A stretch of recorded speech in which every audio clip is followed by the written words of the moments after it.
بسم اللہ الرحمن الرحیم۔ السلام علیکم ورحمۃ اللہ وبرکاتہ۔ ناظرین کرام، آپ دیکھ اور سن رہے ہیں پروگرام غزوہ ہند پیر پنجر سرکار کی نظر میں۔ ناظرین کرام، آج ایک نئی ویڈیو کے ساتھ، نئی پیشن گوئیوں کے ساتھ میں حاضر ہوں، تو چلتے ہیں ناظرین آج کی ویڈیو کی طرف۔ ناظرین کرام، پیر صاحب کہتے ہیں کہ بھارتی حکومت ملزم کو سخت سزائیں دے، قیدیوں کو اداروں میں پیش کر کے سزائیں دلوائیں، سیلاب متاثرین کی بڑھ چڑھ کر مدد کی جا رہی ہے۔ نواز شریف کی گرفتاری پر عمران خان کا سب سے بڑا فیصلہ، لندن پلان فیل ہو گیا ہے، 36 گھنٹے انتہائی اہم ہیں۔ نواز شریف کی چھٹی، پیر پنجر سرکار نے بڑی پیشن گوئی کر دی ہے، جو آسمانوں پر لکھی ہوئی ہے، جو ہر جگہ پر لکھی ہوئی ہے۔ شہباز شریف کی بھی چھٹی، پیر صاحب کی ایک اور پیشن گوئی، اس کے بعد عمران خان کی بھی چھٹی۔ محفل شکرانے میں پیر صاحب کی دعا نے اثر دکھا دیا ہے۔ جو گیم بھی یہ کر رہے ہیں، ان کا حال دیکھ لینا۔ ستمبر میں اس نے جانا ہی جانا ہے اور پیر صاحب نے محفل شکرانہ منانا ہی منانا ہے۔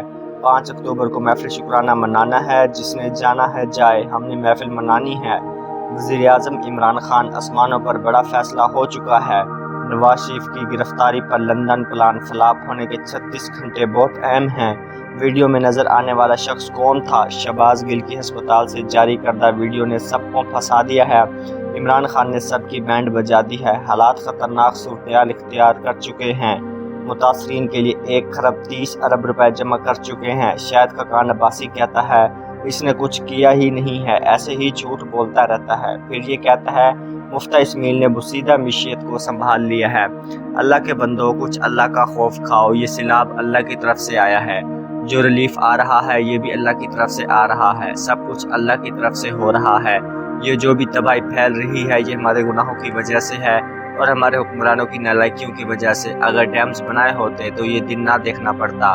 اللہ تعالیٰ نے سیلاب دیا ہے تو ریلیف بھی دیا ہے۔ اللہ تعالیٰ اپنے بندے کو کبھی کسی مشکل وقت میں اکیلا نہیں چھوڑتا۔ اللہ تعالیٰ تو 70 ماؤں سے بھی زیادہ پیار کرتا ہے۔ ایک بندہ کافی دن تک محی الدین حجویری کے دربار پر کہتا رہا، خواجہ مجھے آنکھیں دے دو۔ کافی دن گزر گئے۔ ایک دن اکبر بادشاہ کی اولاد میں سے کوئی وہاں آیا تو اس نے اس بندے کو دیکھا تو اس سے پوچھا کب سے یہ دعا مانگ رہے ہو؟ وہ بولا کافی عرصے سے۔ تو اس بادشاہ نے کہا اگر کل تیری دعا قبول نہ ہوئی تو میں تیرا سر تن سے جدا کر دوں گا۔ پھر اگلے دن اس کی دعا قبول ہو گئی۔ بادشاہ نے اس سے پوچھا کہ بتاؤ دعا قبول ہوئی یا نہیں؟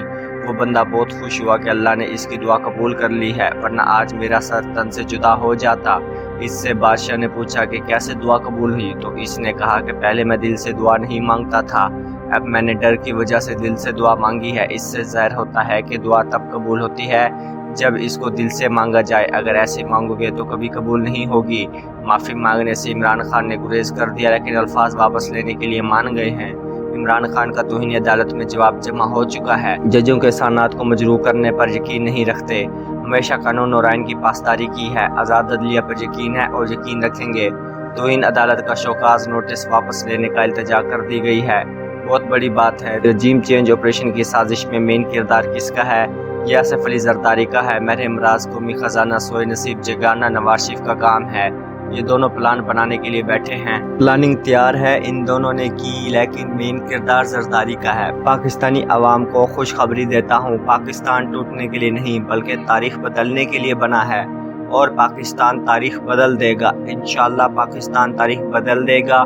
وہ وقت بالکل قریب ہے۔ جو چیز نظر آ رہی ہے، در طیبہ پر نظر رکھتے ہیں، پوری دنیا کی خبر رکھتے ہیں۔ مشرق وسطیٰ سے ایک آگ کا گولہ اٹھتا دکھائی دے رہا ہے جو ایشیا کو، یورپ کو، امریکہ کو اپنی لپیٹ میں لے لے گا۔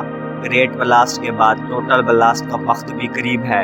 ایران القہار کا تجربہ کر سکتا ہے، کبھی بھی تجربہ کر سکتا ہے، اور روس جلد بازی کر بیٹھا ہے۔ پیوٹن اپنے کار خاص کو حکم دے بیٹھا ہے۔ پاکستان کی سیاست نئے موڑ میں داخل ہو چکی ہے۔ جون کا مہینہ نواز شریف کے لیے فیصلہ کن ثابت ہوگا۔ عمران خان کتنے سال تک صدر رہیں گے؟ عمران خان کے بعد رحیل شریف کی حکومت آئے گی، پھر 40 سال تک کون حکومت کرے گا؟ پیر صاحب نے سب ببر شیروں کے نام بتا دیے ہیں۔ پہلے آ گیا عمران خان، پھر آئے گا رحیل شریف، اس کے بعد آئے گا وہ شخص جس کا نام ہے حبیب اللہ، یعنی اللہ کا دوست۔ یہ 3 بندے اوپر کر کے واضح کر کے لکھا ہے، ان کے اوپر نام لکھا ہے۔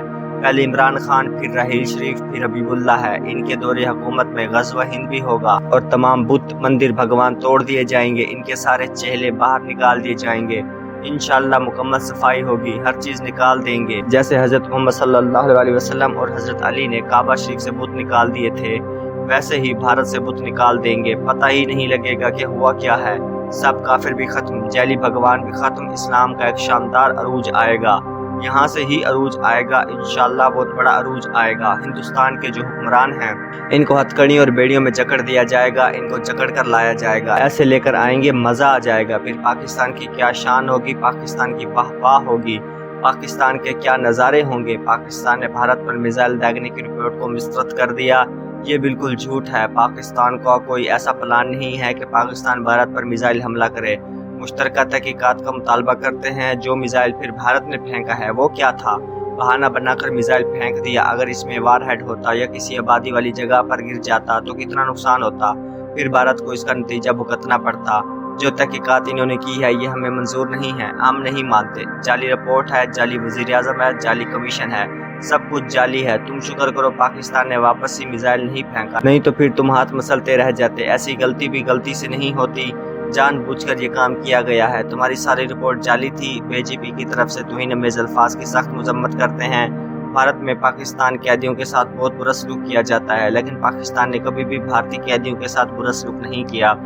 ناظرین کرام، میں امید کرتا ہوں آج کی ویڈیو آپ کو بے حد پسند آئی ہوگی۔ آج کے لیے اتنا ہی، مزید ایسی ویڈیوز دیکھنے کے لیے دیکھتے رہیے پروگرام غزوہ ہند پیر پنجر سرکار کی نظر میں۔ ملتے ہیں اگلی ویڈیو میں، تب تک کے لیے مجھے اجازت دیجیے، اللہ حافظ۔